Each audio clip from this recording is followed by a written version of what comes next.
Hello and welcome to Mishak Milim, which is Hebrew for game of words or word game. My name is Shachar. I created this podcast along with my brother Zohar. Normally, if you're new here, normally our episodes are in Hebrew, but we've done a few in English and we plan to do more in the future.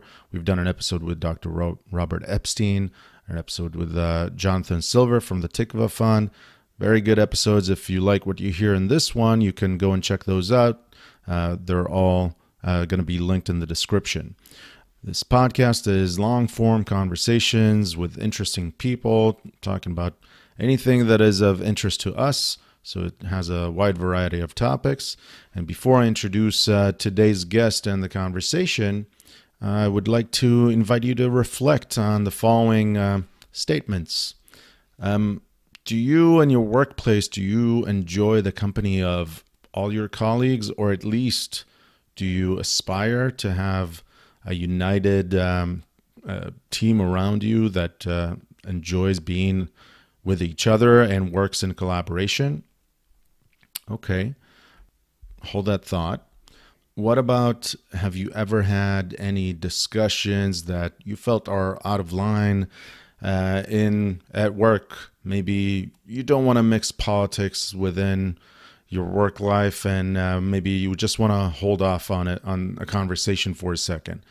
Did that ever happen? Okay.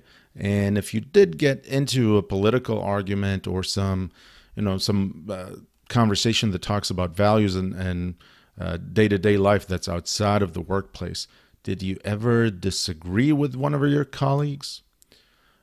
All right. If you answered yes to some of those questions or some of those statements, then according to Disney, you're probably a white supremacist.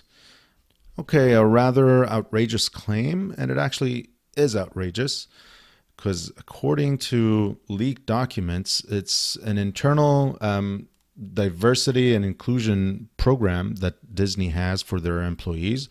Not certain right now how much they enforce it or force their employees to go through it, but they definitely did it and are doing it right now. And some of the details are that they created racially segregated affinity groups for minority employees. So Latino group and an Asian group and a black group, all separated by race. That's the only separation. Doesn't sound like progress to me. Also, they discourage or say that it's wrong to say politics doesn't belong at work. Maybe it's inappropriate. Don't have this conversation right now. That is something that is disencouraged right now. And of course, if you're arguing with someone who's black, then don't disagree with them. Just, nod and move on. And you know what? Don't even say, I feel you, I've been there. You can't even agree with them in that way because you're actually not familiar with the experience. So if you disagree or if you agree in a wrong way, you're racist. Of course, if you're not black yourself. All these documents have been exposed recently by Christopher Rufo. I'll put the link here in the description. Who's doing it's his life's work right now to expose this nonsense that is brewing in every institution and every corporation in the U.S. at this point. And you can follow him and see what he has to say. So if you felt like this doesn't sound right or something here needs to be addressed, then you're going to love this following conversation. Because today, Zohar and I, we are hosting Benjamin Boyce. Benjamin Boyce was the man on the ground at Evergreen in 2017. If you don't know what that refers to, so stay tuned. That was the episode in a college in the west coast of the U.S. that imploded or exploded with lunacy, which was there for all to see because everything was documented by the students themselves and the people involved, and was a glimpse into what is happening in those campuses and what would eventually happen in the rest of the country during 2020. So Benjamin has been reporting on it, has been commentating on it, He's been doing great work, and since then he's developed his YouTube channel and his content to more areas. His YouTube channel is great. He has a lot of commentary on different issues and very interesting conversations with great people. So we were excited to have Benjamin here. The conversation was great, and we hope if you haven't heard of Benjamin before, you can follow him. And that's it. So without further delay, let's give you Benjamin Boyce. All right, it's time to play the game. It's time to play the game. Time to play the game!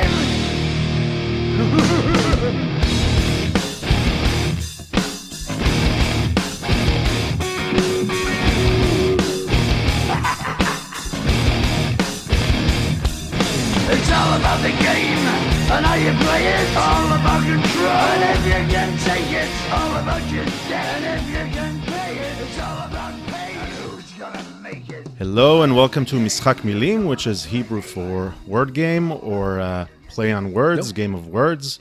My name is Shachar and I'm here with my co-host Zohar. How's it going, Zohar? Good. How are you? Good, usually in Hebrew, but sometimes in English. And I will remind our listeners this is the podcast where Zohar and I make an attempt to sound smarter than we really are, but never succeed. And it can be interpreted in both ways, and if you'll think about it.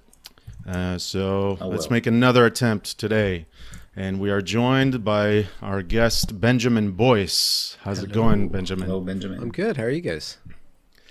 All good. The calmest voice on YouTube. So I think So I think we can start by you introducing yourself a little bit, give a few sentences about yourself, and we can dive to a few topics. I'll give a preview before this, an intro to this episode, but let's start with an introduction of yourself, and from there we can keep going. Okay. Introduce myself in what context?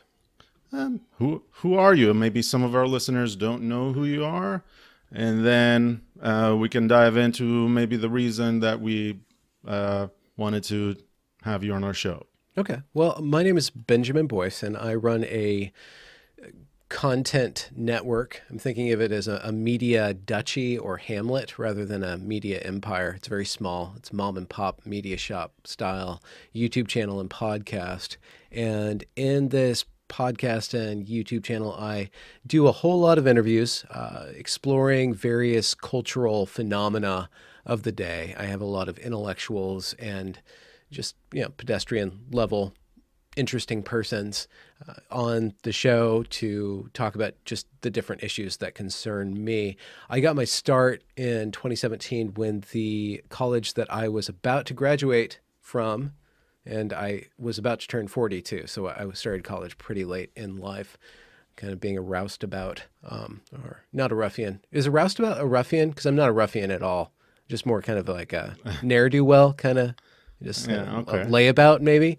And then I went to college later on in life. And what did you do before? I mean, were you skateboarding or what? I was scapegoating. I was just going around scapegoating. No, I worked in preschools and did a lot of just kind of odd jobs and focused a lot on constructing fiction, but the fiction that I was constructing wasn't marketable. It might be marketable, but I could never get myself to sell it because I kept on running into problems with what I was trying to get literature to accomplish. You were attempting to write, to do world building and then write something that's an epic saga or something like that. That's what you're talking about, construction fiction? Yeah. Well, it's world building, but like squared. Like world building squared. So I have a variety of different genres, mythology, kind of basically based on the Bible and other ancient texts. And then I have so you were Tolkien or J.R.R. Martin, right? That's the guy from Game of Thrones? Yeah, so you have your Tolkien base, your Silmarillion, and then you have your fairy tales. So I have a fairy tale world and then a heroic epic cycle, which would be kind of like the Lord of the Rings, and then modern different genre fictions like a horror universe and a science fiction universe, and then a modern regular standard literature, real world. Okay. And then they're all stacked on top of each other, and they all interact across time in this multiple dimension kind of multiple genre kind of thing. But I could never So get you it. tried to do something like that, like Yeah. The whole thing. All The right. whole thing. The whole thing. All right. And I got to a Interesting. point where I kind of tripped up and I burnt myself out doing that. And then I got back into writing and I wrote a novel that I thought was pretty good. But I got to the end of it. I'm like, I think I'm almost there, but I really need to just take time off of working Joe jobs and concentrate completely on literature, on fiction, on what it is to make a story, tell a story, think about a story, listen to a story, ingest it, and criticize it. And there was a college that was just up the road from where I was living, and it was very, very cheap, being a state school, and I was very, very poor, so I got an opportunity to go there. And that was the Evergreen State College. And the thing that attracted me to the Evergreen State College, well, we'll get into what it was culturally, but just the model of education was very much independent oriented. It was very much built on independent work and very deep dives, very immersive dives into whatever you wanted. I think of it as whatever green. And you can really get away with anything or nothing there. You go to Evergreen and you get out of it what you put into it because of the way that the model runs. You can go in there and completely coast and skate for the whole 4 years, 5 years, and just get your credits and kind of do it. Or you can go there and do a master's thesis level work, which is what I was attempting to do. While I was doing that, though, the culture around me kind of infiltrated my mindscape. And right before I was to graduate, it exploded and imploded in a very fantastic fashion, where there was a student uprising and the students live streamed the entire thing for the world to see. All right, we're getting there, but just a little bit more about Evergreen, because I think it builds the background story better. So what you said, I heard of it, but I never heard it explicitly put as you just did. You can not appear in any class, not take tests, and you will get the diploma again eventually? No, or you could not so much. You could figure out a way to do the minimum amount possible. Okay. You could really, and by the time I got there, they were catering to, their acceptance rate was at 99.8% or 98 point something percent. And they were taking on a lot of students who weren't college ready, and the college was failing to make them college ready. So everything was just getting dumber and dumber and dumber as over the 4 years. It was noticeably different. And even my second day of class, I was asked by my professor to ask less questions because I was taking up too much space. She wanted to give the space to another young student. And then that young student who I was supposed to restrain my questioning, I wasn't dominating the conversation. I was asking everybody else to help me understand the material. That student who I was asked to stand aside for napped through the entire class. And I'm like, okay, what is going on here? I'm just going to kind of do my own thing because the disparity between different levels of investment into the education experience is very broad.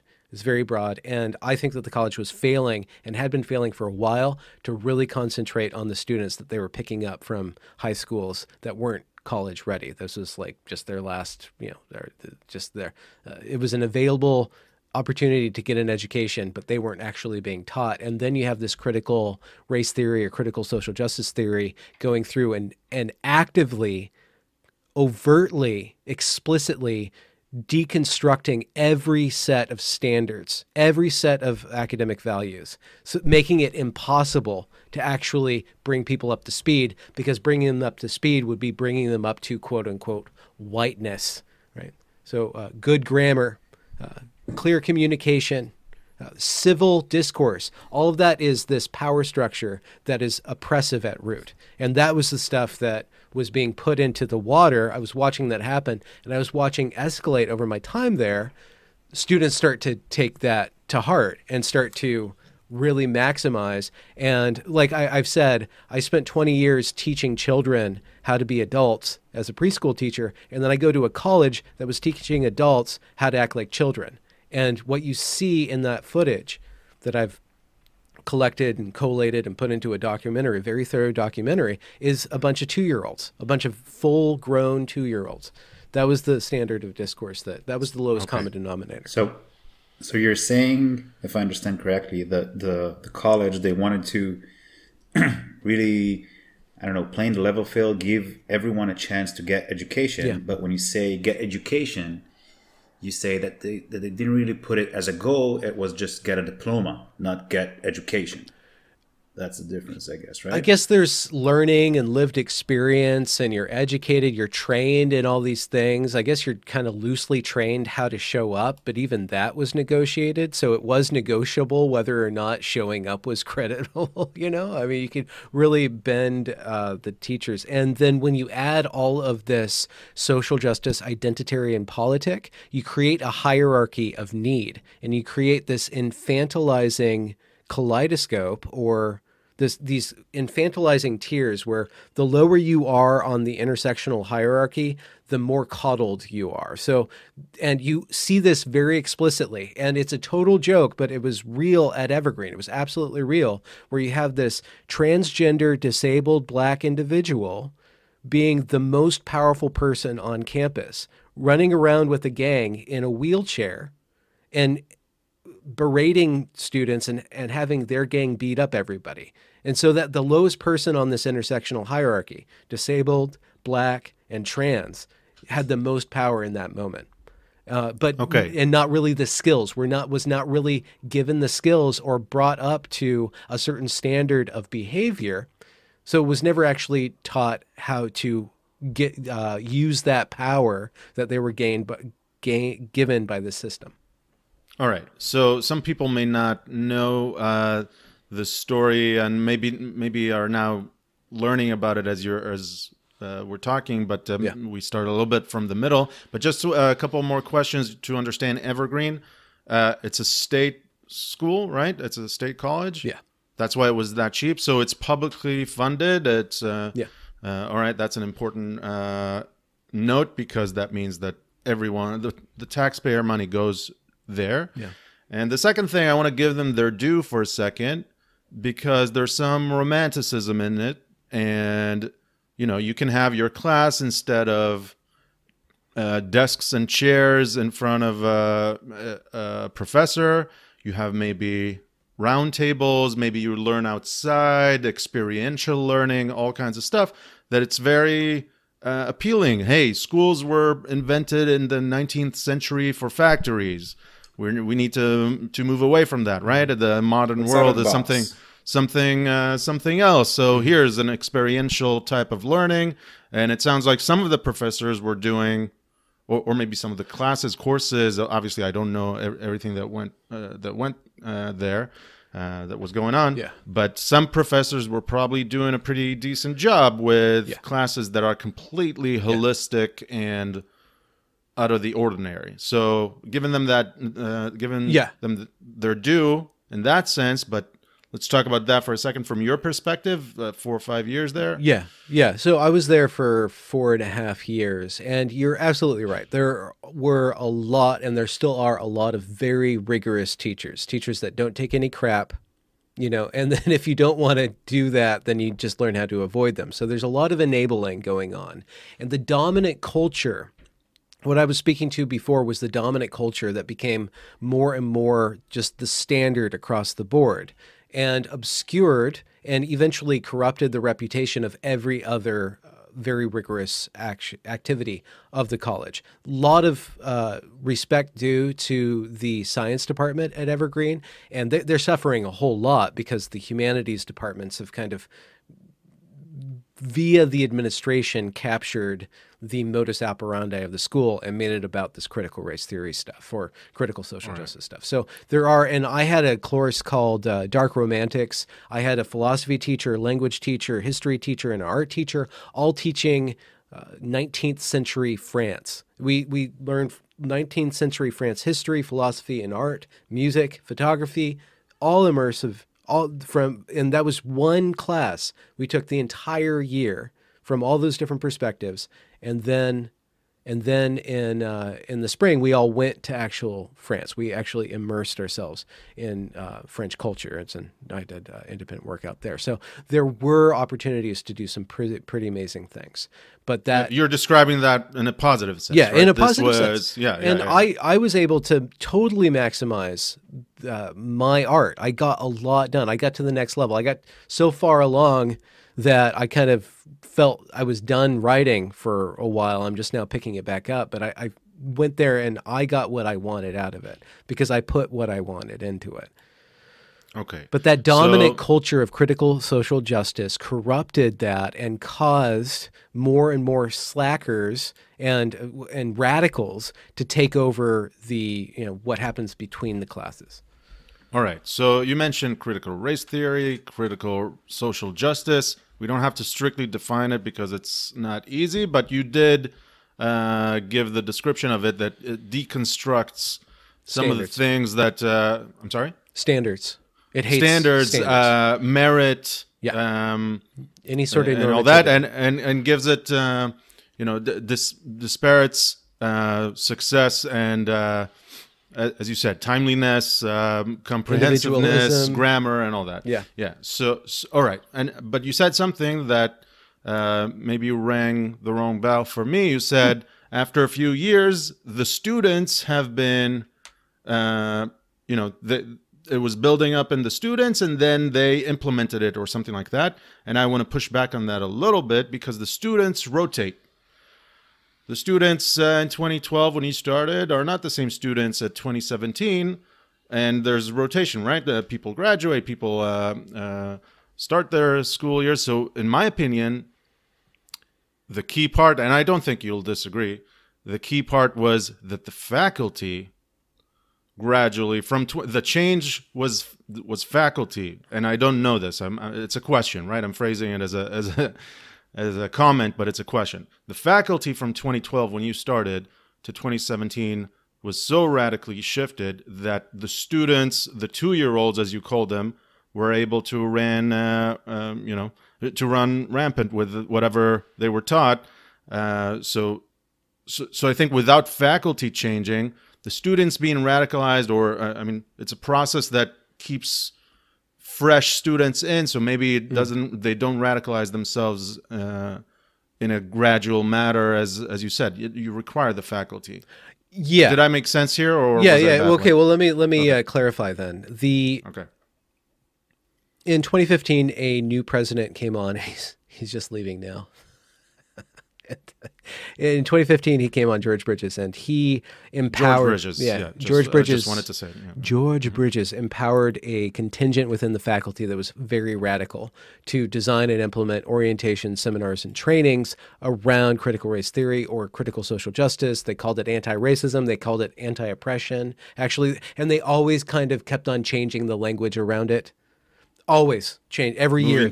Moving target. Now it's called inclusive excellence and student success, but it's basically diversity, equity, and inclusion.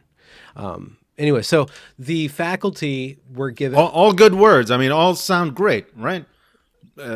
Yeah, inclusion, I guess so. I have excellence. Yeah, it's great. It's great. If you don't know, if it doesn't ring a bell already, that puts it under. The, yeah. Sounds right good. light. Well, it sounds good. Sign me in. It makes it very, very difficult to be critical of it. Why would you be critical of inclusion? Why would you be critical of racism? Why would you be anti-racist?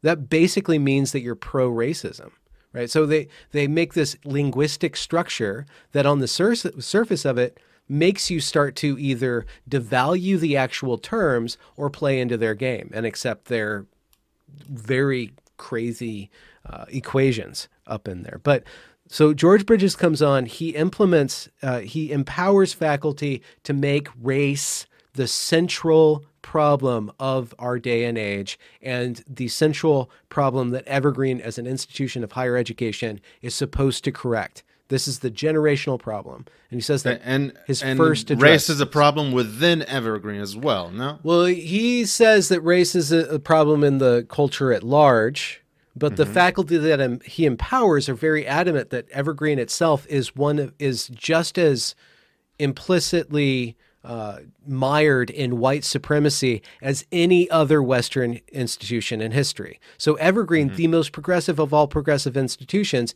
is basically one step away from 1930s Germany. Yeah. Basically, Okay. that's what they're saying. And that's what they all admit to. The faculty do begin to make these ritualized seminars. They're very ritualized. They get more and more explicitly ritual, where they start doing drum circles and singing songs about equity and building imaginary canoes where the black students are in front guiding them into the future, like literally. And I'm watching this all happen because I'm in the room filming this on camera for the school. But what I meant, you're the source for the videos? not I mean, I knew you were publishing them, but you're the cameraman?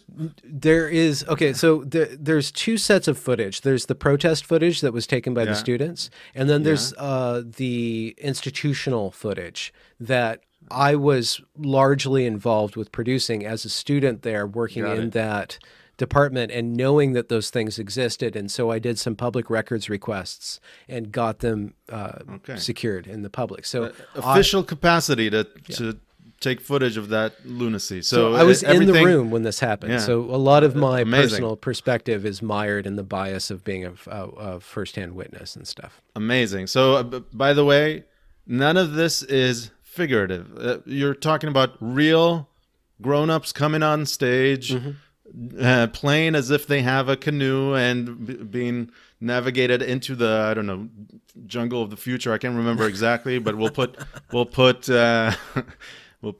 references and links there. There's a documentary. There are your videos and a documentary from Mike. Nina. Help me with the name. Nina. Yeah.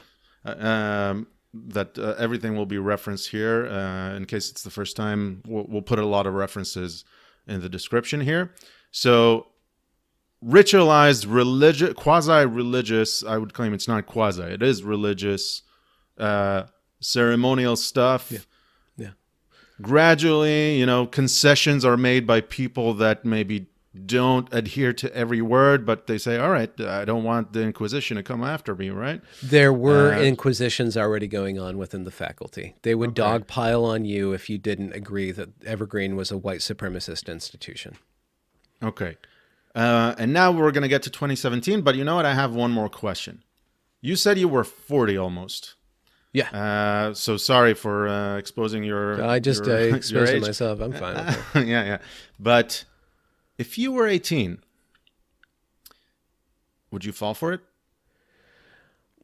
I was Sorry, I don't know if you'll know the answer, but think about it for a second. I was around a lot of 18-year-olds, 19-year-olds, 20, 22-year-olds that didn't fall for it. I wouldn't have been somebody that fell for it because, well, one, I'm not one that likes to be berated constantly. And as a white male, you're a complete loser. You are the loser. You are the butt end of every joke. Officially, people on stage that work for the college will mock white men.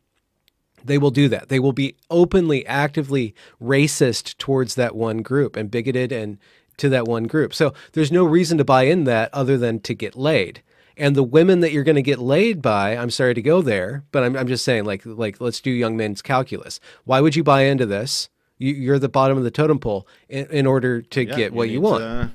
So reproductive your strategy. value in the But if you actually mating have market. Yeah, if you have any sense of how people operate, you will see that the women that you'll end up being hooked up with are not women that you're going to want to be around for for a long time. So it's not really marriage material. And so, anyways, so just so you'll know, it's it's a really basic way of saying it. But yeah. So just so you'll know, it doesn't sound like a problem for Zohar and myself because we're not white, we're Jewish, so we're good. Oh well, I'm sorry. We just look white. We just look like white males. So. Well, once we get into the Bret Weinstein event, then that will. All right. So here we are. Yeah. Here we are. So faculty doing, faculty church is working. Things are simmering. Trump gets elected. You can't extract that from when Trump got elected on November 8th? 6th, of 2016. November 9th, we everybody had to walk out of class, and everybody was just, I was on campus and everybody was just like in shock. I was like, whatever, what did you guys expect to happen? But like, you play along because people are like, and we all go onto Red Square, which is like the actual place at the middle of the college called Red Square. And they stage Red Square? Yeah. And then they stage this God. big Okay. identitarian activity where all of the different people of all the different identities yell at white men for the whole time and like demand money and reparations from all the white people. And All right, makes sense. So we talked about this before, that Trump getting elected, for some people that didn't drink the Kool-Aid, that said, come on, we're not that racist. American society is not that racist. Yes, there was, but, and then Trump gets elected, then they say, oh my God. If they are consumers of certain type of media, they say, hey, actually, those people with the Kool-Aid were right. Give me a sip. And it pulled a lot of people towards that. Oh, actually, the country is racist because they chose, this orange Hitler. yeah. So all right, so everyone was much more susceptible after that. Yeah. So. Yeah, it was there was a pushback towards Trump because of everything that happened, but then there was a second backlash with Trump getting elected.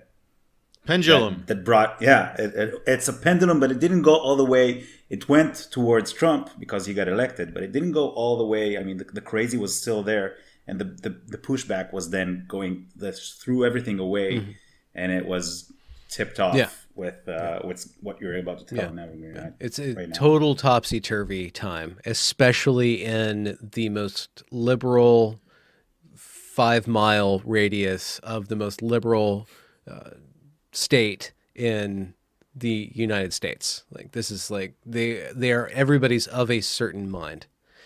And when Trump gets elected, that changes the game. That turns up the heat. The students start to protest more brazenly. And that's what I meant. The students began to, just as a student body, certain contingent within the student body that are radicals, and Evergreen's always attracted and given a home to these types of individuals, these anarchist, communist kind of people, and these people who want to protest. Evergreen's known for its protesting and kind of mocked for it.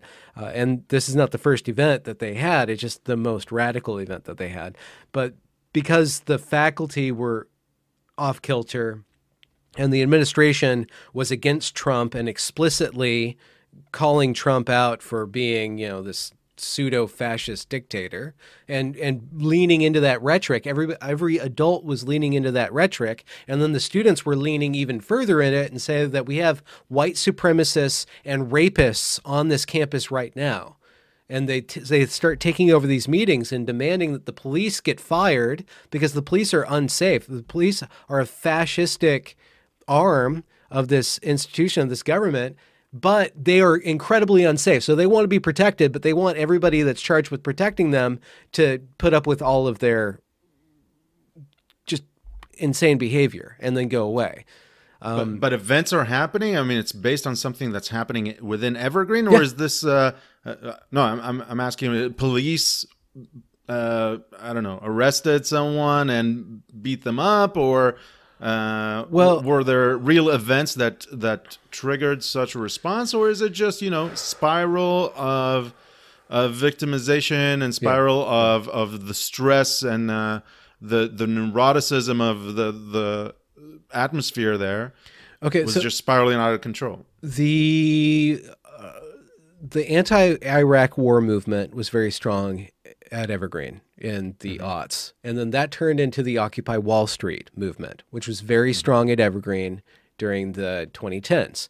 That turned into Black Lives Matter eventually in the 2010s. And so by the time you get to Hillary Clinton running for president, you have Black Lives Matter posters all over the campus and a lot of very attentive reverence towards that movement. And then in 2015, just prior to George Bridges coming on, there was a shooting where two young black males attempted to assault a police officer with their skateboards, and they both got shot. And that was seen as police violence because young black men getting shot by police is ipso facto proof that we're in a repressive regime. It doesn't matter what the young men are doing at all. That doesn't matter. Yeah. Stealing beer doesn't matter. Assaulting a police officer doesn't matter. And so once that happens, the school recommits itself to anti-racist, Black Lives Matter rhetoric and belief. And so that is it's a very powerful part of the Evergreen consciousness. Also, you have to think of the way in which social media has been molding young minds at this time, and where you have a lot of political activity becoming the church, or the mode of moral communal belief is through politics now. And Black Lives Matter is a very powerful attractor for young individuals who want to have a moral backbone, and then to police and enforce a morality, which is a very intoxicating, very powerful activity that people experiment when they're a certain age, and certain people are just very moralistic. And without a large church structure that keeps those people in check, without something that keeps those people in check, they end up dominating every kind of conversation and group that they go into, because there's nothing to keep those people who are very certain that they are right from demanding everybody else agree with them, and then collecting a lot of moral power. And that's kind of how you get to the Bret Weinstein situation, where he starts to critique the equity. Bret Weinstein was a professor at Evergreen along with his wife. We mentioned Bret Weinstein. Okay. Sorry for cutting you off. We mentioned him in this podcast before. That's how we got into the public eye. What you're going to tell right now. But he was a professor. They were both professors, and he started to push back. And I'll let you take it from here. Yeah. Bret Weinstein and Heather Heying are both. I guess they're doctorates in evolutionary biology, and that's what they taught the Evergreen State College. And in 2016, the college had started doing all this. Racism is the most important matter that we need to defeat, and they started doing all these workshops and lectures. But then the faculty wanted to start to implement at the level of hiring and the level of tenure. They don't call it tenure, they call it conversion at Evergreen. But at the level of being evaluated as a teacher, these checks, these anti-racist checks, where you start to confess what kind of work that you've done that year on equity, diversity, and inclusion, and where you're failing and where you need improvement, which would basically document how not racist, in ergo, if you read between the lines, how racist you still are. That would actually make a public document that would then be used in hiring and promotion, that would implement a sort of ideological check within the institution, which is already heavily ideological to begin with on the surface. And Bret Weinstein stood up in 2016 on May 23rd, a year to the day before he's protested. He stands up in a faculty meeting, and he argues against this faculty motion to make anti-racist, confessions or whatever a part of their self-evaluations. And he gives his reasoning. That he's all for equity, he's all for this stuff, but this is the improper way. It can be used to enforce a ideological, kind of groupthink. And do we really want that? Is that really proper for a liberal arts education institution to do that? So he starts. Yeah. And Bret is not. You can't blame him for being overly Republican, let's say. Like you, he's Jewish, but that doesn't mean that you can't be a hard-nosed Republican by any means. He's very progressive, very Bernie guy. I guess I'm trending more center right. I would like to be a liberal, but I don't see how it can be stable. But he's to this day, he's very progressive in his outlook. He really does think that I think that he thinks that a top-down organization of society is the best way to run things. So in that sense, he's progressive. He's very into redistribution of resources in order to lift up the downtrodden, and probably using some sort of apparatus of state to do that, which is, I think that's where we part, but I don't want to put words in his mouth. Anyways, that all goes to say he's very, very, very progressive. Very progressive.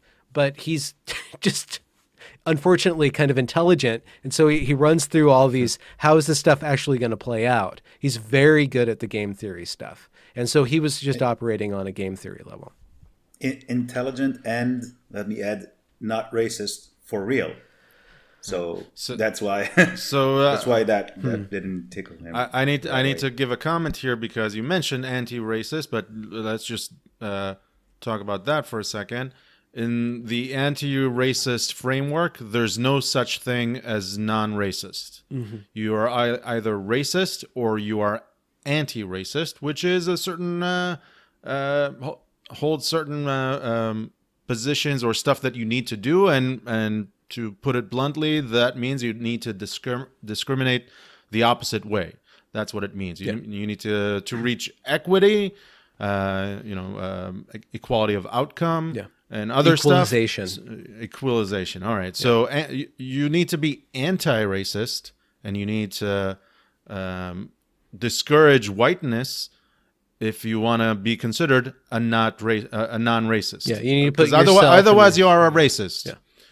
Okay. You don't question. You enforce it, but you don't question it. You follow the lead of the people of color, as they call them. Claiming to not see color is the worst kind because you just ignore the lived experience and all kinds of stuff like that. Yeah. So Bret Weinstein, unfortunately, is just a non-racist, which means that he is racist. Yeah. Okay. So from there, he stands up and he says, this is going down a dark path. Yeah, and they keep on going. The Equity Council, they form an Equity Council, and then they put together a report, which is the Canoe meeting, where they give out this suggestions on controlling hiring, and they have this heat map. They have all this data. I don't know how Israelis say data. Metonim. Metonim. Oh, nice. I like that one. We can get into the Zohar later on, or not. I don't know. Anti-racist mysticism, maybe. A bit, maybe. Sorry, and we can talk about it later. So they use all this data, and they massage the data so ineptly and so strongly to support their conclusions. So they come in with this conclusion that black students, and then students of color, but black, indigenous, and then students of color. So they already have a hierarchy. It's already a supremacist movement, because they call it BIPOC, black, indigenous, people of color, and they put the black first, and then there's this descending order of oppression, and therefore a descending order of who needs to be served most.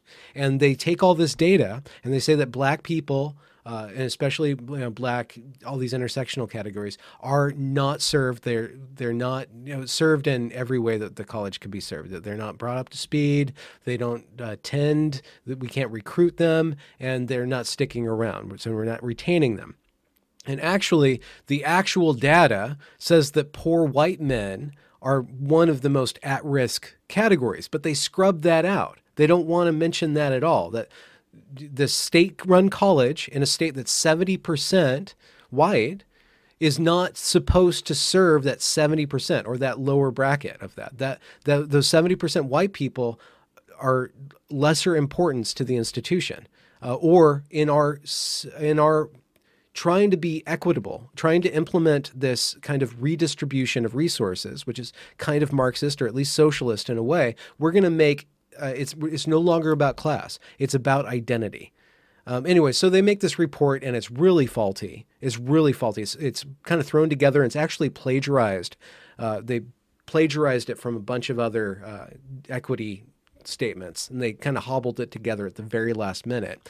And then they give this big speech about how much work they put into this thing and how you need to get on board our canoe. You need to agree with this. We don't have time for you if you're going to resist us. But the actual substance that they're ignoring is not true. It's very falsifiable, which is their fault. They shouldn't have made anything falsifiable. And they should have just remained in the world of unfalsifiability, which is their strong part. But, you know, they have all this data, and then they have all this ritual and forcing everybody to get on board, and they have all these songs, and everybody's going to change the world, you know, and all these teachers and stuff. And then Bret Weinstein and a couple other professors stand up against that and start to write all these emails and start to deconstruct that and say that this doesn't actually work. And then they get pushed back, and there's this big email chain going on. And this is November, December of 2016. And then in the winter of, or the early months of 2017, the college puts together this day of absence ritual, which is, or this,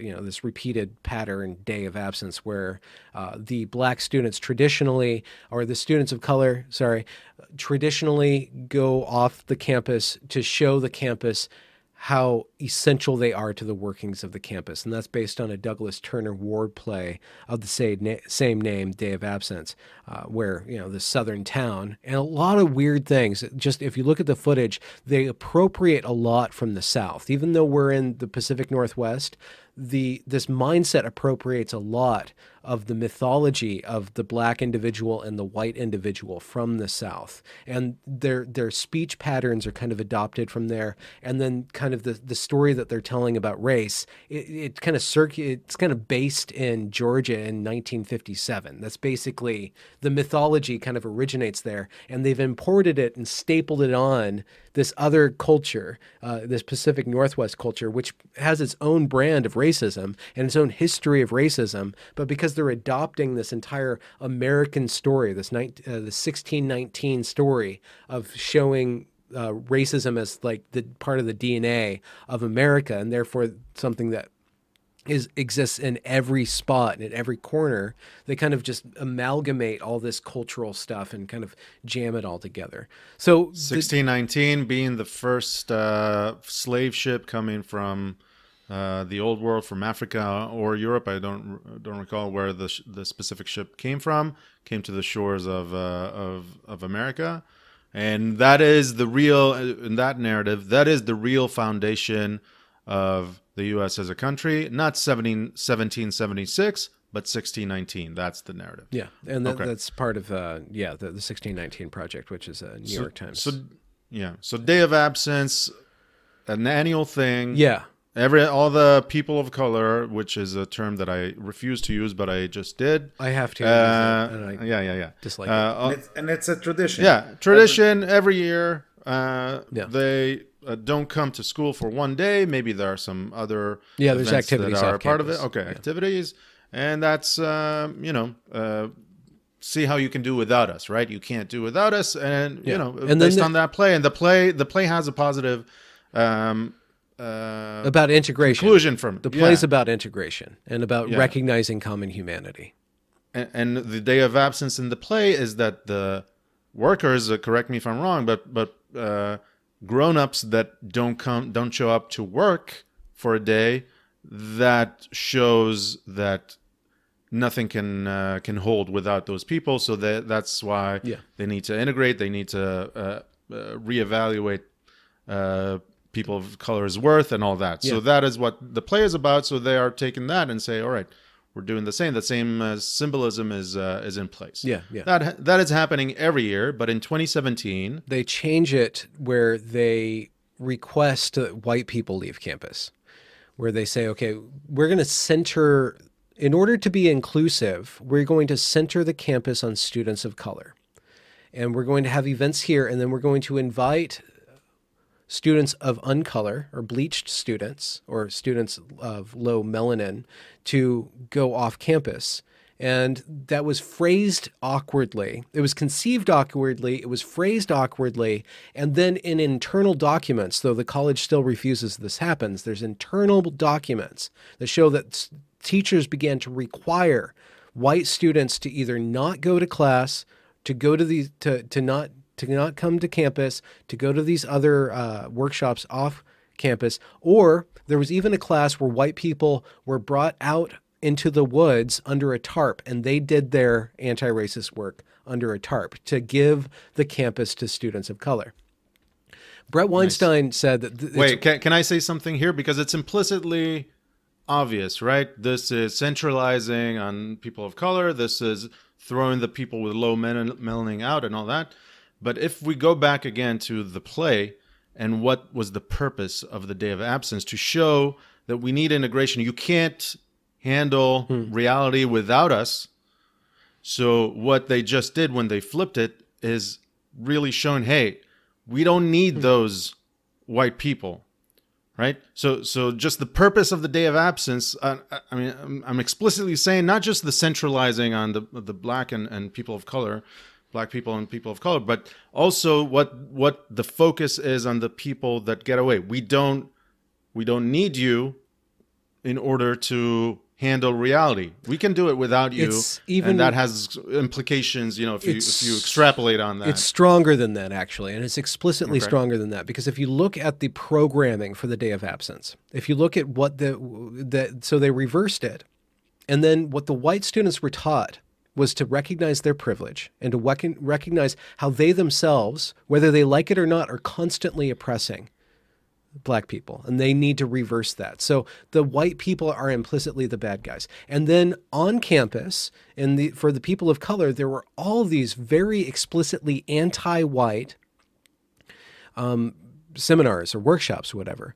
And then not even anti-white, but also workshops saying that how Jews contribute to white supremacy, how Asians contribute to white supremacy. So they're not. So even on campus, they're vilifying anybody who's white adjacent, which doesn't mean it doesn't have anything to do with skin color. It has nothing to do with race. It actually has to do with productivity. If you read between the lines, they start singling out groups that are productive, that actually get ahead in the system, because what they implicitly want to do, what covertly want to do, is to destroy all systems that function, because those systems that function don't distribute wealth equally, and they're seeking equality. So anything that gives unequal results is something that's bad. And so what they do is they strip out merit, and they start to attack any group that works hard and uses that system or gets ahead in that system, which, as you know,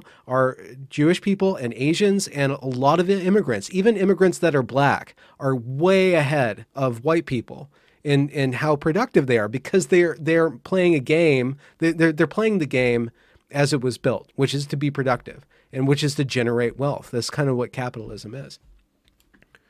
And I hate it. So they declare the reconstruction or the reorientation of the Day of Absence. Yeah. And I just briefly, I really despise thinking in terms of race. I really despise talking that way. So I just want to wash my mouth out so I don't think this way, but this is the stuff that I had to learn and that I was exposed to. And this is the stuff that's explicitly going on behind the veil of equity, diversity, and inclusion. Yeah, that sounds as if it's racist. Yeah. That feels racist to me, but I'm just a white guy, so I'm not allowed to have an opinion. Yeah. So that is it's a good comment, because it's discouraging that we have to talk about this. About this shit, because if we don't talk about it, then it stays behind the curtain, and it's brewing. Something is brewing until it blows up, like the story that we're slowly but surely telling here. Unravel. All right. Yeah. So reorientation of Day of Absence. They flip it. Everything we said, all the meanings behind it, and implicit and explicit, and Bret Weinstein, whatever. Weinstein. Bret Weinstein stands up over that email thread, I guess. Yeah. And what? And then his emails get published. His emails from that December, from the canoe meeting, criticizing the canoe meeting. And you have to watch this canoe meeting. I have it on my channel in full, or in the documentary kind of sparse down. We will link it below. You will not believe how they are behaving. It's just like a cult. So he stands up. His emails get published in the Cooper Point Journal, which is the student newspaper. You mean published as... You mean leaked? Well, they're all public records documents, and then it's all in the staff faculty distribution list, and there's a lot of student workers. So they weren't really leaked. So it's just putting the spotlight. Yeah, they're on published and then show, look at how this racist institution is, and they're allowing this guy to question or explicitly. You can't get more righteous than calling yourself anti-racist. Therefore, if you're against that, then how could you not be a bad guy? Anyways, that's how the logic goes. So his emails get published, and then nothing happens. Nothing happens. March happens. April happens. Then May comes around. Are we in Day of absence happens? Yeah, day of absence happens. And I was on campus for those things. I just always ignored them.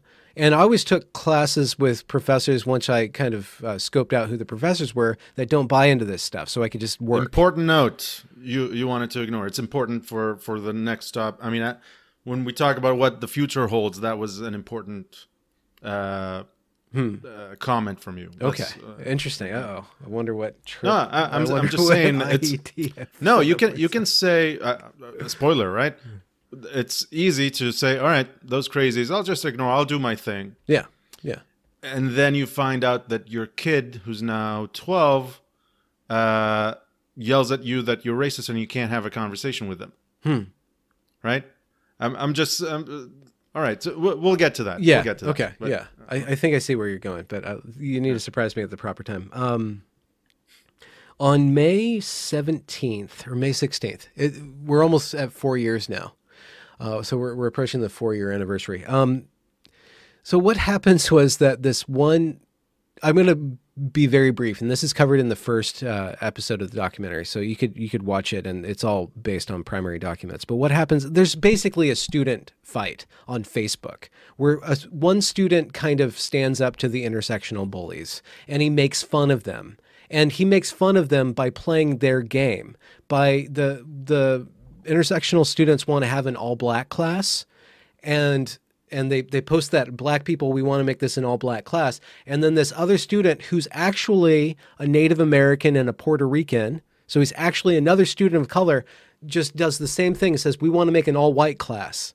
So white students show up, and that triggers them. And they have this big meltdown on Facebook that then spills over, and there's this bullying, and there's all this, putting up posters, and they're kind of trolling each other. Everybody's trolling each other. And that kind of comes to the head where the student who was mocking them, Keabe Duvia, he ends up getting threatened or feeling very threatened by another student. And he goes to the police services and he complains, says, I don't feel safe. These students are targeting me and it feels like they're threatening me. And then the police department says, okay, they take the report, and Evergreen has a very small campus police department. It's not beholden to anything else. It's just for the campus, and it's attenuated to the campus climate that hates police. And even the professors, everybody hates police. They're very anti-authoritarian there. And that might come up later, but anti-authoritarian is too broad, I think. Okay, well, they're anti-authority. They want all the authority for themselves, and we can get to that when they start doing the community policing. And then you get to actually see what they mean by community policing. But the students complain to the police department. One student complains to the police department. The police department, due diligence, calls the other student, who's a black student, says, "Would you like to give a statement so we can sort this out?" The black student says, "Yes, I would like to give a statement." And he gets all of his friends together and they all march over to the police department. And somehow somebody, a key proponent of the movement, puts on social media that the students are abducting the police are abducting or taking a black student out of their bed at night and detaining them against their will. And this is explicitly, now we finally have proof that this institution that has told us that it's white supremacist is actually white supremacist. That this institution that's the most anti-cop institution in the state is in fact using its police department to, put the heel on the black man or the black body. They don't use the black man, they use the black body. Everybody's a body in this mindset. So that lie goes out, and then a bunch of students show up at police services and they start protesting the mistreatment and the detaining. And that student was never detained. He was given he was allowed to leave. It was there voluntarily giving a voluntary statement. So it was all a lie. And based on that lie, the students start to host these meetings and start to plan out this week of protest. And they start to say, this institution is racist. This institution is racist. We need to finally hold them accountable for all their racist shit. Sorry, that's use the word that they would use. That's fine. That's fine. Okay. So it's a fact that it was a lie. Are there overwhelming evidence to show that it was a lie, or maybe it's true? Well, I don't have recorded interviews with police, but I've spoken with the police there. I've seen the reports. I've seen the reports from the investigation, and the person who's putting out that lie is lying constantly. So if it's not a lie, I don't trust the person who put that out, because they successively lie on camera, when on camera there's video evidence. So maybe you could say that it was that the police were all lying and stuff, but that's how it's all formed in the documents that I have. Okay, got it. So the students are planning this protest. Well, they're starting to get really unresty, and then they're like, "Well, we need a protest, so let's do something about this." And then at that point, somebody brings up Bret Weinstein's emails, and they say, okay, let's plan a whole week of protest. We'll go to Bret Weinstein first, and then we'll do this, and then we'll do that, and then we'll do this, and we'll do that. And they have this whole week planned out. And they show up at Bret Weinstein's class at 9:30 a.m. or 9:12 or something like that on May 23rd, 2017. And that's all in the documentary. I can't really, I should let you, like, how I constructed it was all out of interviews. So you can really see kind of how it kind of blossomed. But Bret Weinstein tries to speak with them. They're all videotaping him and streaming him on the internet and yelling at him that he's a racist. And he's like, I'm not a racist. Let's talk about this. The day of absence protest. What I'm trying to do is be equal. I'm trying to make equity. I'm trying to make a society that serves everybody. Because if you don't do that, then you're just going to make another. He's trying to reason with them, and the students aren't having it. They just go completely ballistic and haywire. And it's very iconic. And that footage leaks. That footage is cut up and starts to spread on the internet. And from that moment, the students They were proud leaking it. No, they were. No, they were in the right. They were in the right. And to this day, every criticism of their behavior is from the alt-right. Everybody who would see something bad about what was going on there is de facto alt-right. That's all that anybody... Alt-right or worse, a Nazi, whatever. So, Which is... So it's not like it leaked and someone recorded without permission. They recorded it themselves. They were recording. Yeah. They were posting. Because this is a source. This is the document. Source of pride of what they're doing. Look, we're fighting fascism, racism, white supremacy, whiteness. And this is the most evergreen thing that you could do, which would be to completely take over the school and turn it all into one thing and have everybody on board and do this huge basic LARP of justice. They're LARPing for justice, live action role play justice.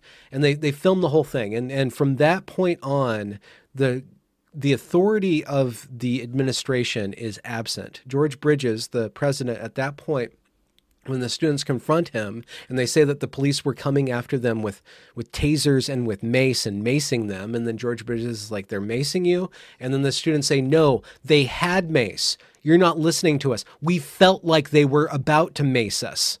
You're not listening to us. And they start to control the entire situation. And George Bridges concedes the entire university, the entire campus to them. And then the next day they take over the library building, they blockade it, they start to take hostages and go from car to car seeking people and telling people to either leave or escorting them. They're escorting the president to and from the bathroom. He's not allowed to pee without supervision. The president calls off the police, and it's just madness for that entire week. And it just goes on and on. Okay, so two questions. What do you mean by taking hostages? That's the first. And second, I know you've already said it, but again, I want to clear this in my mind. How old are these people? Well, I guess they're mostly in their mid-20s. or early 20s. Mid-20s. Well, okay, the average Evergreen student is 24. The Evergreen was already selecting for very progressive people who would be on board for this kind of action as long as they remained in the dark about what's actually going on and they think that they're standing for justice. But a large portion of people are young. And a large portion of these people aren't necessarily suited to college. And a lot of people who are actively agitating are doing really bad at their schoolwork and see this as an opportunity to get out of it. And they even demand the, like the raising of grades. They actually literally demand that professors go back in time to previous quarters and change the grades of black students in order for those black students to be treated fairly.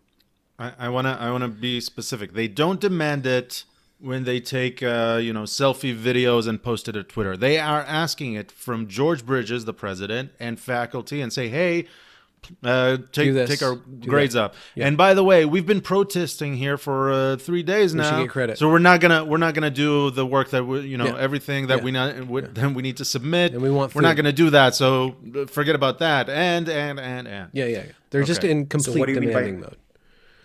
And what do you mean by hostages? Okay, so there's footage of them going from car to car and demanding that faculty and staff go inside or go home.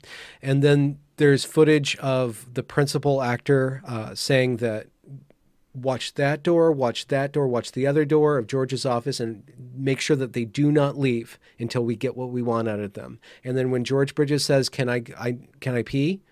They're like, no, you need to wait. And then when he goes to pee, he's followed by some cronies, some students go follow and watch him pee. I don't know if they watch him or what. I don't know what happened after they leave the building. But and if I recall, when they were walking car by car, it was with the bats thing was later. The pronoun specifying demand a mob bat gang roving Mad Max and Neon. Twerps with the noodly arms walking around. There's a war between chalk people and the bat mob, and then actual neo-Nazis show up on campus. It gets like ridiculous turned up to 11. You can't really believe it unless you see it. You have to see the pictures. We can tell it to you, and it's just completely fantastical because reality is gone. We're no longer in reality. I saw the video and I'm having a hard time believing you. So you even saw the evidence. Well, there you go. Yeah, I don't have the budget to deep fake any of this stuff. So all right, so let's again give George Bridges and Evergreen College their due and say, all right, there was a claim of wrongdoing, and we know everything's racist to begin with. And they're, acting for change. We can work with them. Let's concede the campus right here, and it'll enable us to put more changes in effect. And let's just concede. I don't really have to pee right now. I can hold it a little bit, and it's a step to build for good faith, right? Mm-hmm. I'm not gonna go and pee even though you told me not to. I'm okay. I'll be here. I'm with you. I want to be on the same level with you. Let's communicate, and we'll make things a lot better. That's George's mindset. Well, and why basically, is that wrong? he's already putting all this stuff in place. He already wants the faculty to start to ideologically purge themselves. He already wants the administration to have more power over how the faculty operate and who can say what to whom, and have all these bias incident response teams that go around and make little reports on who put the word Trump in chalk on the stairs and has now threatened the well-being of half of the campus who can't stand that word without feeling a very visceral nervous system breakdown of some sort, et cetera, et cetera, et cetera. Like there's actual reports of people complaining about posters being torn down. There's posters put up on campus that show the murder rates of different races and who's doing violence to whom in America based on the FBI statistics. Oh, no. And those are torn down as being racist. And there's this huge culture of policing. George Bridges wants to start to shut down interfaculty communication. He wants to shut down emails. He wants to be able to completely implement a training program that people either get on board with or he will censure them. He says this to the protesters. We will train them, and if they don't get it, we will censure them.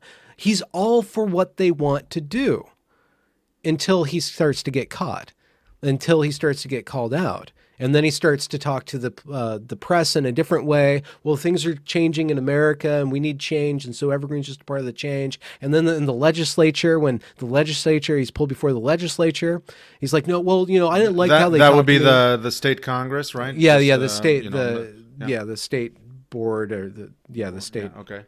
Sorry, government, and he starts. So when he goes there, and he says, "Well, no, they were out of line, and I knew what they were going to do. I didn't need the police there because he called out the police. The police were saying shut down the campus. Things are getting out of control. And if he had done that, we would have had half less footage than we have. We wouldn't have any of these hostage stuff. We likely wouldn't have had the Bat game either because they got really intoxicated in all the power that he gave them for that moment to do this LARPing. But George Bridges himself is he's gifted. He's a gifted player. People call him spineless. He's not spineless. He's like a snake. He assumes the position of anybody who has power in the room, and he's their servant. His power is that of a bureaucrat. He failed upward. This is what these systems create. The bureaucratic systems create these people who just ameliorate whoever's in power and then arranges everything in a completely manipulative way. You can't trust the person themselves, but you can trust that as long as you are the part of the prevailing wind, he'll be at your back. And that's basically what he does. So he's serving the students when they're upset, but he already has things in place to make the faculty get on board with what he wants, which is to centralize the power of Evergreen in the administration. And then he's for the legislature, and he's for the students, and he's for the faculties, whatever. So he's a fascinating test case. I am not a good person to really give an accurate depiction of his behavior because I've studied it for so long and because his name happens to be on my degree, which I kind of take a little personally. All right. So the students go berserk, right? And the campus is being occupied in a sense of hostages, and there's no police, and they are the police, right? Yeah. And the demands for accountability, not doing the curriculum and accountability, and fire this, fire that. Yeah. Bret Weinstein and Heather Iron end up being. There was a compromise legal process. They gave them compensation and they left. That's further down the line, but that happened. But and some of the demands were answered. I don't know if some were not answered, but okay. There was this episode. It went viral in real time. Yeah, and okay, that happened, and Evergreen is still with us. No, what's oh, okay.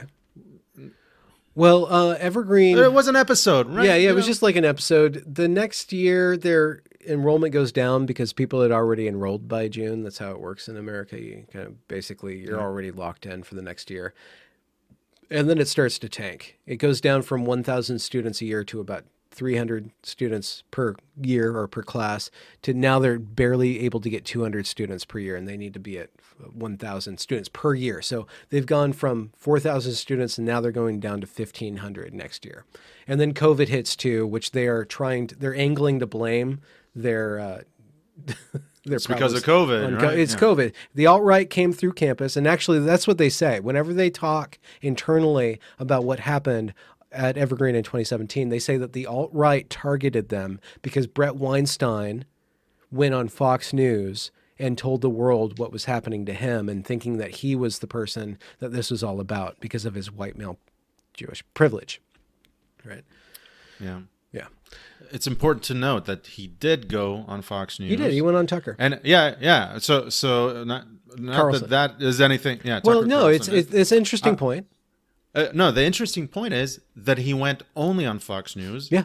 And not because that's where he wanted to go. Yeah. Because the other networks, the other corporate media ignored it as if it doesn't exist, even though, at least, in the echo chamber, we all call social networks, right? Everyone has their own echo chamber. That went viral completely.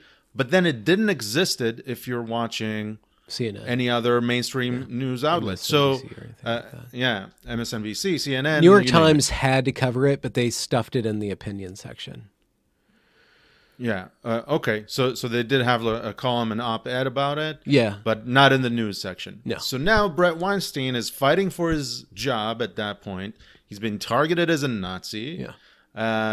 He had to leave All the campus faculty, because the faculty police... sign a letter against him, saying that that the student code of conduct should be lifted for the students who behave this way, and the faculty handbook behavior should be tightened so we can punish Bret Weinstein for what he did, which is actually nice. to be a person in America speaking their mind, basically. Yeah, so the that's faculty are nice. against him, the administration's against him, and the students are actively seeking for him on campus.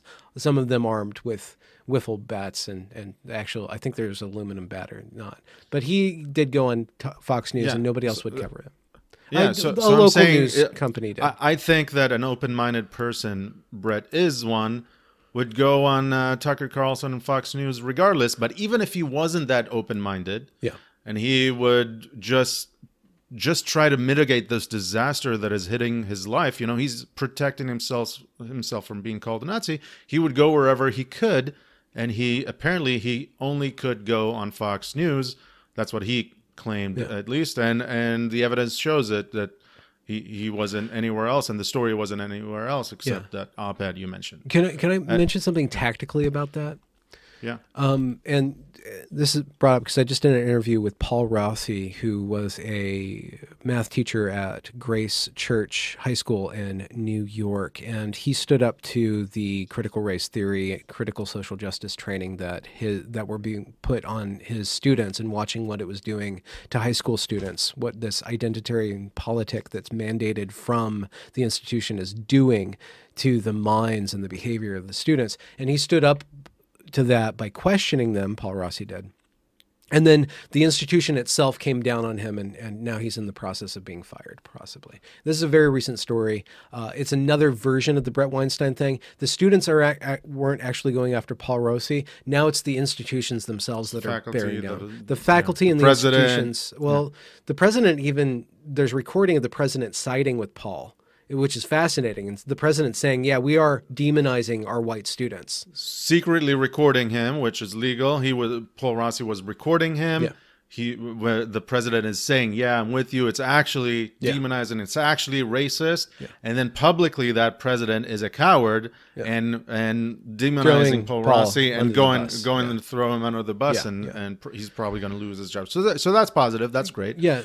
But the thing that Bret Weinstein did, the thing that Paul Rossi did, and the thing that you need to do if you find yourself in this situation is that the room is not the room. The room that you're in, where you're being told that you're the racist and that you need to get on board, that you're put in this Manichaean behavior where you're either anti-racist or you're a racist. You can't not be racist. There's no way to opt out of this stuff. And it could be racist. It could be the gender stuff as well.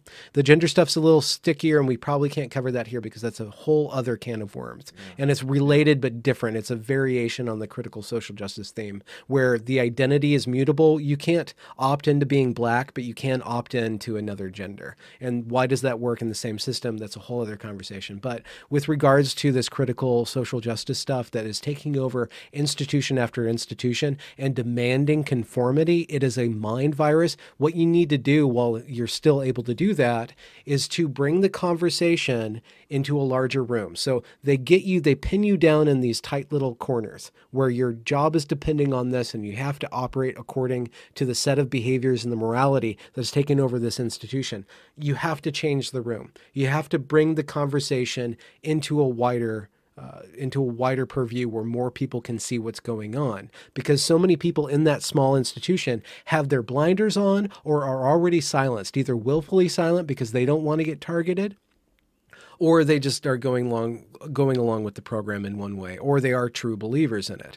This ideology is really good at It's like a cult. It's really good at purging any sort of dissent out of itself by the way that these trainings are put into place. You're actively targeted and strained and put in all these really strange, illogical Kafka traps and other sorts of illogical places where you can't actually argue your way out without being a bad guy. You can't even question without being a bad guy. So what you need to do is change the room. Bret Weinstein changed the room by showing that Evergreen, the room is not the room at Evergreen. The room is now Fox News. The room is now America. We're going to bring this out into the public. And that's kind of basically the wave that I rode, because I'm like, look at all these people on YouTube and on Twitter and on Facebook talking about this, but they don't actually know. They're complaining about the students. They have no idea that the students are just acting out the programming. The programming comes from the professors, and then it actually comes from what the professors are teaching, which is a whole other conversation about where this stuff comes from. And so I started to publish the entire story. Yeah. Awesome. So I just wanted to say that, well, most of our listeners are Israeli. So you might be surprised, Benjamin, but it wasn't also published in the Israeli media as well. Not as much as it should have been. And there is a good chance that some of our listeners don't know, didn't see the videos. And if you're just listening to us talking about it, so I think that you don't really understand what we're talking about. I mean, you should stop here, go see the videos, see how intense it was and how crazy it was. And then once you see some of these videos and get the feel, you can come back and hear the talk here.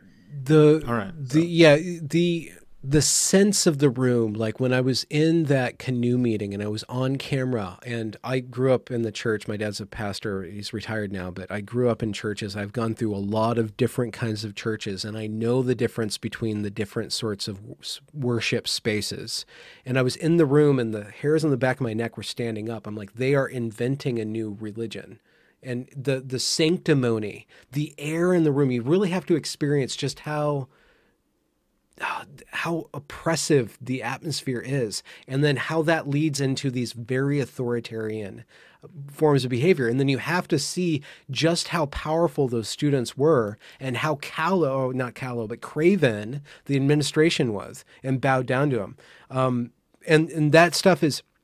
And I really do think that it scales. You have that happening in knitting communities. You have that happening now at Disney and at Nike and all these major corporations. And it's jumping out of America too. And I think that's why you guys wanted to have me on, because you are seeing this stuff infiltrate Israeli society. And it's really, this stuff is really American, but it can mutate. It's a virus. It will mutate and start to basically destroy any sort of standard, any sort of hierarchy, call anybody in power exploitative, and basically create a shadow hierarchy based on identity or performative conformity to the script. All right. So you answered it a little bit, or you gave reference to some corporations, but I wanted to push back. And we can go back and expand on what you just said. But all right, we read or saw The Lord of the Flies, right? All right, anarchy, kids get confused, and then there's cult behavior, and they're doing stuff and all that. But these kids, they're doing bad stuff. But get them on a ship, get them back in civilization. Yeah. They'll be good. And kids on campus have always done crazy stuff. Yeah. In the 60s, they were the engine behind protests that were right. Young people brought the change, Vietnam and all that. Yeah, some of those took it too far. Yeah. The mustaches were just too extravagant. But besides that, they had better music than what the kids have nowadays, definitely. But at least they didn't have mullets back then. Or they did, I don't know. So kids are kids. Yeah. and they'll get out of college. This is a natural thing, and come on, you're taking one college in Olympia, Washington, very small, and come on, this this is getting viral, and it's the echo chamber, right? And don't extrapolate it to the country. Come on, well, few kids gone wild. Unfortunately, 2020 happened. And it was the same exact thing. It's the same exact thing. And so what I tell people about what happened in 2020, George Floyd, and then a bunch of protests, and then a bunch of more protests, and protests are still even happening down in Portland and across America, where there's these Black Lives Matter protests, and they're protesting, and mostly peaceful building burnings and et cetera like that. The problem isn't necessarily that outburst that you see at the Evergreen State College. And this is what I try to do in my work reporting on that. It was that what brought attention to it is the least problem. The flowering of this ideology. Yes, it's chaotic, but the young people, they run out of energy. And these institutions, watch the institution, because what happened in the wake of the protest was that George Bridges used that instability and all the fractioning that happened to implement a incredibly authoritarian regime. He shut down interdepartmental MIMBOs. He started running every college communication through the the publicity department. He starts to implement all of these administrative positions that you can complain to if you don't feel safe, right? And then now everybody has to walk on eggshells. If you misgender somebody, that's basically hanging a fence now. Like you're actually marginalizing somebody's existence for not remembering which neo pronoun they're using, and that they're changing from week to week even. And there is so the 2020 riots go through, and then what happens is that and I'm really sorry, I want to be a liberal, but I just have a problem with the stability. I don't trust it anymore. But within liberal parts of America, this widespread adoption of the anti-racist rhetoric and of all of these trainings, and then all of these companies start going through and start to enforce this new morality upon everybody. So my enemy isn't the students. My enemy is the ideology that comes through and uses the fear and instability that those roustabouts, if I'm using that word correctly, are affecting on the populace to then propose this new form of order that will change everything. We will now institute equity and erase this problem that you didn't know you had because it's all subconscious now. The civil rights era change was a very powerful moment in the American imagination. That was a moment where we started to make reconciliation with the racial problems in America. And we've done successive steps since then. And Jim Crow came and went. And we've implemented Jim Crow were rules. I'm sorry, I just need to translate a little bit. Jim Crow were rules and laws, mostly in the South, but correct me if not only, I think so. that were discriminating. It was sophisticated, right? Only if your grandparents were voting, then you can vote. But your grandparents were slaves, so they didn't vote. Only if you can do this or that literacy test, and they ask you how many letters are in the on the plate in the Statue of Liberty, something like that. Really stuff that are meant to suppress rights, but done in a sophisticated way. So that's Jim Crow. That's after the Civil War and after supposedly Lincoln changing the country and being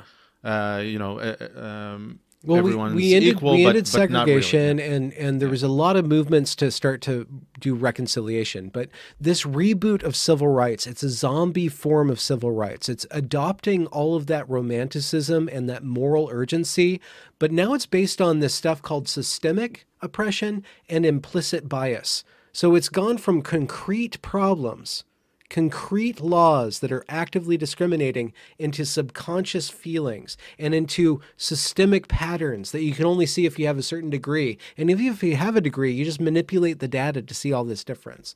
But what you have to do then is adopt this entire moral framework that comes in the stead, that's responding to all of this urgency that isn't really battened down to reality. And a lot of that behavior at Evergreen and then in 2020 was very youthful, and it was unfettered from reality.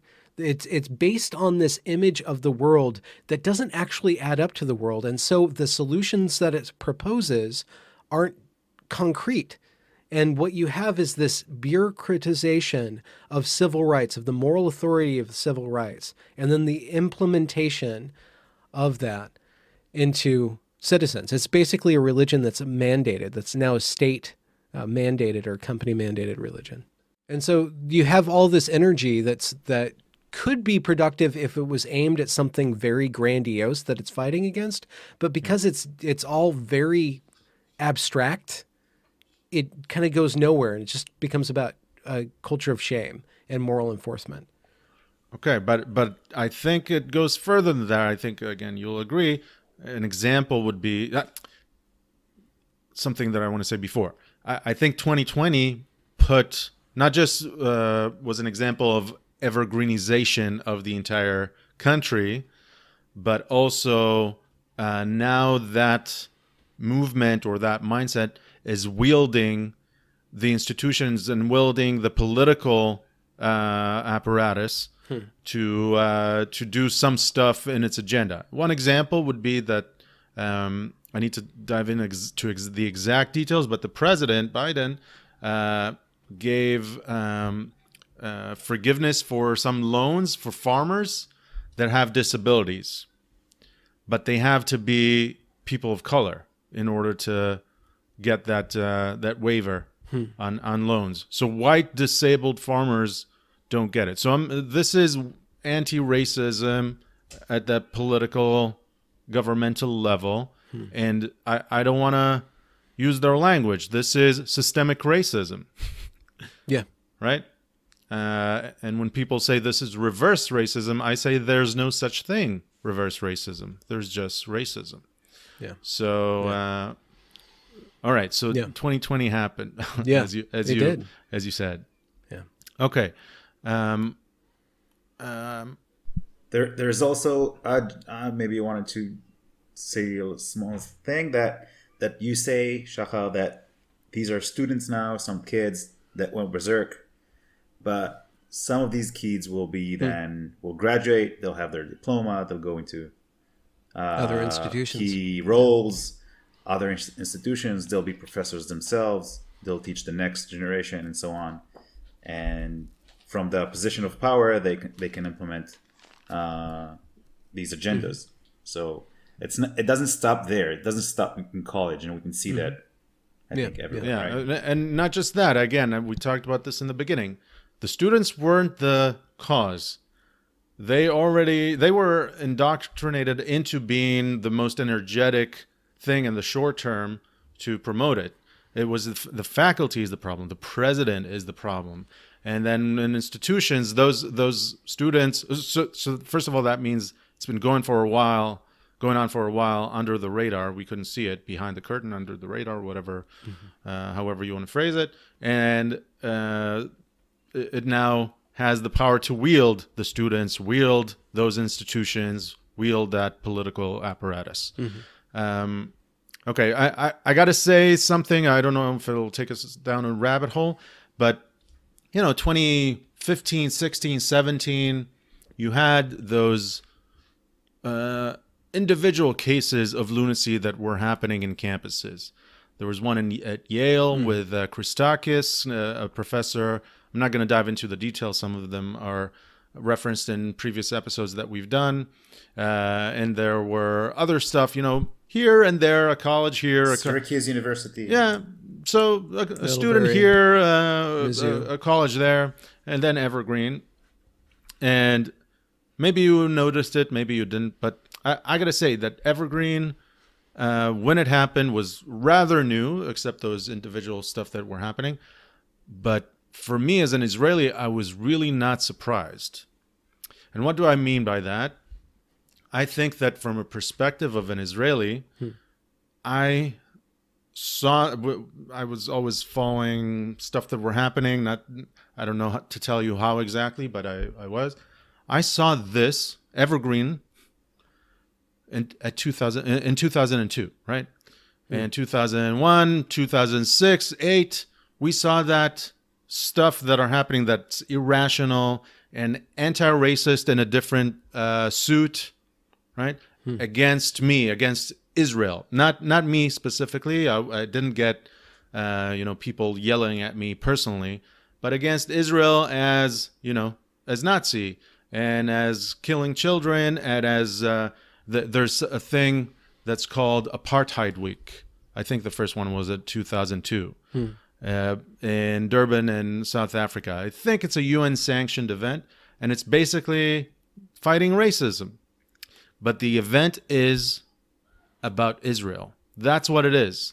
About hating Israel, about how Israel shouldn't exist, about all kinds of stuff like that. Now, I don't want to go to the case for Israel argument and all that, but I'm saying everything there was crazy.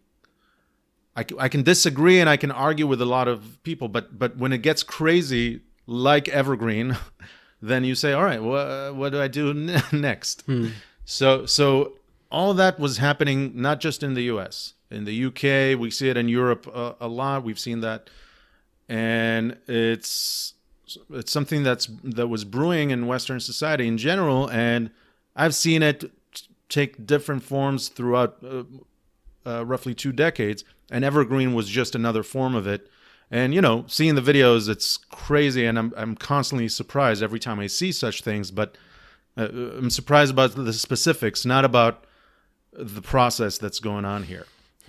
So I don't know if you ever heard that angle, but yeah. Well, yeah. I mean, I think like ultimately we're kind of just at a point in culture where there is some sort of resetting going on with regards to updating the terms of our social contract, and it needs to happen probably either every generation or every other generation needs to do that and renew the foundations of what it is to be in a liberal democracy. Maybe even other forms of social collectives need to kind of go through some sort of unrest period, and the challenging of power, and then just a sorting out of assumptions. And it could be just a kind of healthy, natural thing. My problem, though, is that there's this other layer to it when it gets corporatized and it gets implemented. Like I'm trying to point to with the critical race theory, like these theories that are popping up in these unrest, these moments of unrest are now being co-opted by actual power structures and being used to enforce conformity, and then to suppress speech, and to regulate conversation, and therefore regulate imagination.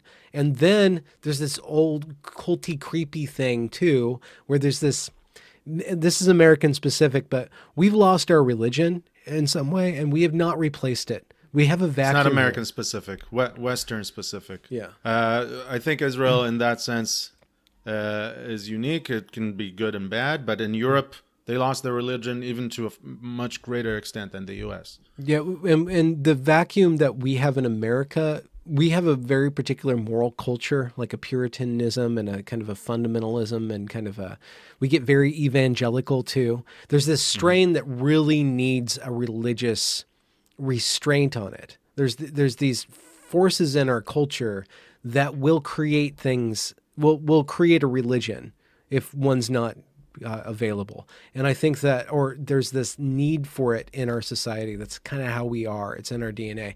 And so we're going through that. A lot of people are just kind of, some people call it a meaning crisis. We're in a meaning crisis, and this is one way of gaining meaning, all these social justice stuff. But again, you need to look at the analysis on different levels. It's one thing when it's happening organically. It's another thing when it's happening within just like the culture at large. And then it's another thing when the corporations are co-opting it and then starting to bear down in a very fascistic manner on people.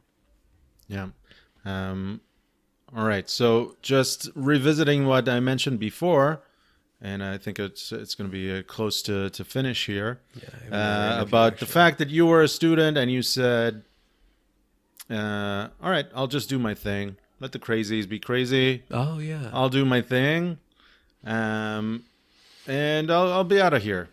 And I pointed that out as important, and I think that you see it I said evergreenization of society. So you have it across the country, across Western countries, in my opinion. Well, there's nowhere to go now. You can't just like get to it. Exactly. So, but that is really easy, tempting, and you know what? Even consequentialist move to say, all right, I can do my thing. I won't get into a conflict. I'll just do my thing, put my head down, grind through this, whether it's anti-racist training. They tell me I'm privileged and I'm an oppressor. All right, just say your stuff, leave me alone. I'm going to get back to my cubicle. Or I'm seeing it with my friends that their school, for their very, very young kids, it is pushed to doing stupid and racist and dismantling steps because there's one radical parent. So the school doesn't want to appear racist. So an example, something that happened recently, and it sounds stupid, but it's not. We need to cancel Dr. Seuss in the school. These are very young kids. Mm-hmm. We can't have Dr. Seuss because this and that. And instead of Dr. Seuss, let's add to the curriculum the books Anti-Racist Baby and the books and that's for real. This is not a story that I read somewhere. These are my friends. Yeah. And they can either, there's a group communication between parents, and there's enough. One parent is enough. It could be more, obviously, that pushes for that, and no one wants to push back on that because, explicitly telling me, I'll just better just to shut up and okay, whatever. I'll read Dr. Seuss at home for my kid, right? Mm-hmm. It's very hard to not say that that's the right move because why do I need it? I have other stuff to do. Do I need to get in a fight right now? Do I need to get my entire history checked by activists and I don't know, they'll dox me to here or there. I don't know what the risk is, but why take the risk? Consequentialist approach would be let me get through it. Mm-hmm. It's fine. Mm-hmm. And my point was before that you end up with your very young kid. Again, this is now me taking it a few steps forward because I haven't had that experience with my personal friends.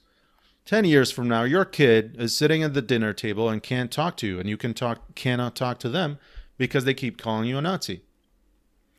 And you lost them in some sense to the cult.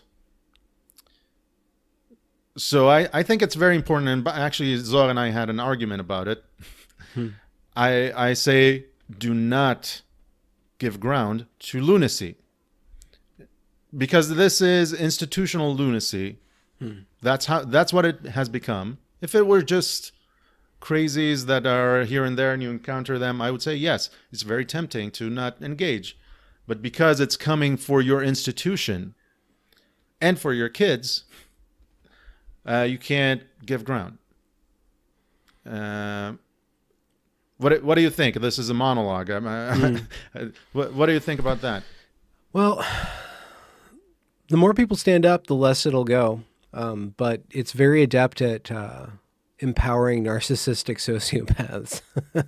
It's very adept. It's a very tempting route to power where you don't have to really do much except memorize a script, and then you have power over everybody else. And you can even bring entire institutions to heel. This stuff is very, very dangerous and very powerful.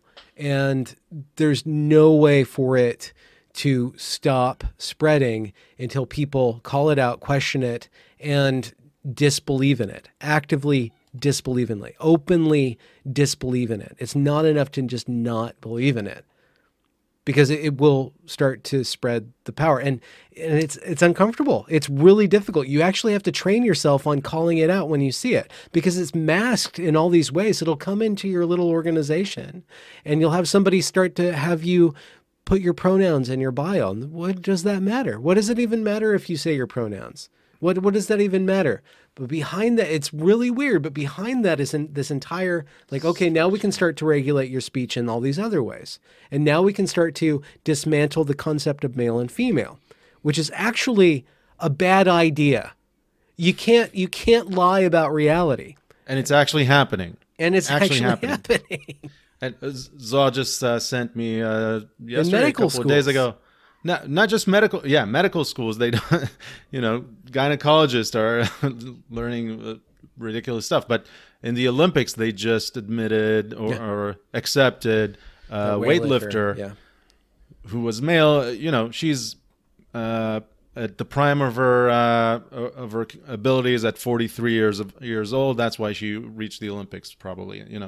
Not related to anything else. The fact that she has more bone density, more muscle mass, or anything. Yeah. Let me have a short argument. Wait! I just wanted to point out something, because you said you need to be actively opposed to it. It almost sounds like you are saying you can't be not anti-racist. You either are anti-racist or an anti-racist. It almost sounds like that. So here you are, caught in the same... And be very, very, very, very careful when you go that direction. Be very careful and look at your options, but keep your ear out and make friends and find wherever. I don't think it's healthy to be questioning everything all the time, but whenever you enter into an environment where questions aren't allowed, start questioning like your life depends on it. Like whenever you're in a situation, and that's the stuff, this is very, very authoritarian, very regulatory on human beings' nature to be curious and joyful and human and loving to one another. It regulates guilt and shame and takes over every other, a part of human experience and regulates it according to guilt and shame and justice. Yeah. All right. Zohar, you wanted to say something. I cut you off. Yeah, I just wanted to say that, my argument was not that I'm not pushing against everything that I see. I pick my battles, right? I pick my fights. And the argument for that is with our society and our world today, I think it's very easy to label a person as, a racist, a Nazi, a white supremacist, whatever. And I think that if I start battling from, the first meeting I have with a person, then I might be labeled and I won't be heard at all. It will go through into one ear, out from the other, and that's it. But if the person knows me and he starts to see that I'm rational, I think, not racist, and he knows me as a person, then it might have more impact. That's the reasoning. I think I have some friends that I made a dent in their dogmatism, anti-racist shield. Okay, so Zohar, I'm not saying that in our argument, right, in our discussion about it, I'm not saying that you're wrong, because you may be right. I'm just saying that I think that you're wrong, and for me, it seems like it's not the right path, and I get it. And I tried to think of an analogous description. And I'm having trouble in explaining my full breadth of my view, and maybe we'll have an episode specifically about that, because I think it's important. And we're having this sent out to public, and I think I want to encourage more standing your ground and less capitulation and absorbing it. And I know it doesn't fit everybody, and I know not every situation is the same. Yeah, be smart about it. But yeah. All right. So I think that's a wrap. Before we really end this conversation, by the way, fascinating and fun conversation. Thanks for having me on. Fun. We always finish with something that we want to recommend our listeners as something that's outside of the topic at hand. So maybe we'll give you another minute to think about it, and I'll just go first. I want to recommend a book that I read a few years ago, and it took time for me to absorb it and really understand what I'm reading. By the way, I didn't fully understand, but I kept thinking about that book, and it was on my mind. The book is Blood Meridian by Cormac McCarthy. Oh, really? Yeah, it's about post-Mexican American War, 19th century, when the Wild West was really Wild West. It's loosely based on a gang that was the Glanton gang, I think they're called, Glanton, and they were just roaming those parts of land between Mexico and Texas and the West, and doing a lot of things. It's a tough movie. It's a tough book. A lot of raw things are happening there. Very it feels dark, raw. It's dark. It makes me feel like a wuss. And it took me a while to get into it, and then I just kept thinking about it, and I want to read it again now that I'm more mature. I know more about the history of that area and of this country, and I really recommended book, Blood Meridian by Cormac McCarthy. All right, I'll go next. I also wanted to recommend a book. I'm reading it in Hebrew, but it's translated from English. It's called Apocalypse Never by Michael Schellenberger. Sorry. So it's a book that I encountered through after the episode we had with Professor Yoni Dubi about the climate change and everything. So I just started reading it, and it's fascinating and fun read. So recommended. Can I recommend something too? Okay. Sure. There's this thing called a Kamado grill, and it's shaped like an egg. They come really, really big, and they're like a ceramic smoker grill. I have a small one, and it's perfect. I have it's just me and my partner, my special lady friend. So it's perfect. I wouldn't recommend if you have a small family or it's just living alone to get one of the big ones, but a small one is excellent. And I've had it for a year now, and I'm really into smoking. I have all these different recipes that I've been exploring. I created this most excellent ribeye Wagyu steak, and I smoked it. You're not supposed to do that, and I smoked it like really slow with some cherry wood, and I had it in just a dry rub with salt and some MSG and pepper, and oh my God, it was so glorious. I think that get into smoking meat. Yeah, it's not. It sounds hard, but it's not that hard. Well, it takes some practice. You'll fail a few times, but there's a reason why in the political compass memes. I don't know if you guys know what that is, but like the left, right, authoritarian, libertarian, metric. There's a bunch of memes, and the centrist is always the one with the grill. There's something about knowing how to make a perfect steak that brings you down to earth and shows you your human proportions.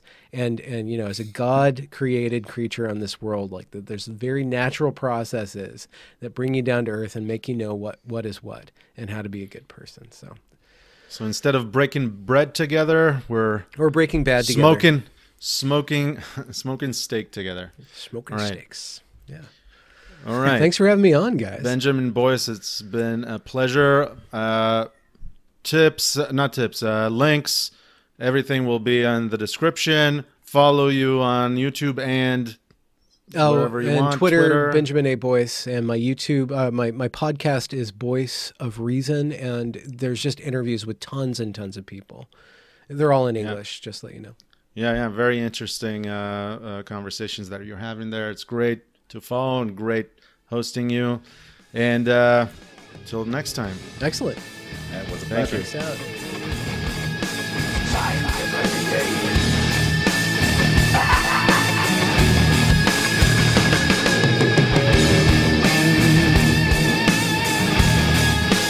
Time to play the game.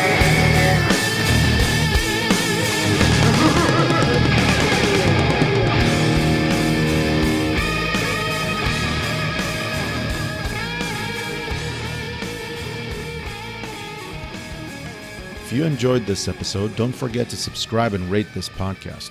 Also share it with your friends so they can listen and enjoy too and give their feedback. We're open to any comment, any feedback, any suggestions on our email, on our website, comments on YouTube. You can also subscribe to our Telegram channel or follow us on Twitter. Any way you want to contact us is linked in the description. Thank you for listening. Until next time, bye-bye.